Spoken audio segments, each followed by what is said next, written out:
So ito na yung entrada natin. Okay na. Tapos na. Pipinturahan na lang. Ito yung vertical natin na paliko. Doon sa taas. So ito yung way down dito. Way down. Vertical way down.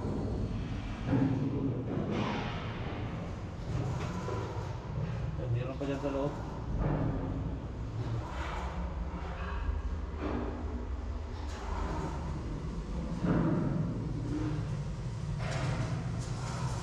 Tapos nang tinira to, malinis na, pipinturahan na lang.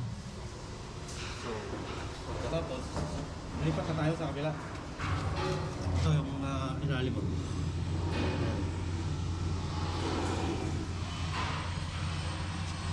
Yun yung ano natin, slack wheel. Welding sequence.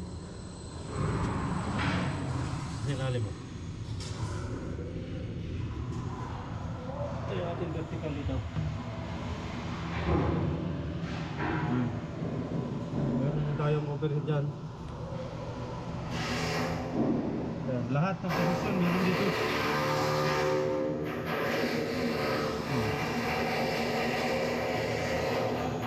Yun. Pagkakit na natin ito. Kasi nakabutan na. Yan lang. So yan lang mga tol, ano. Then lipat na tayo sa kabila.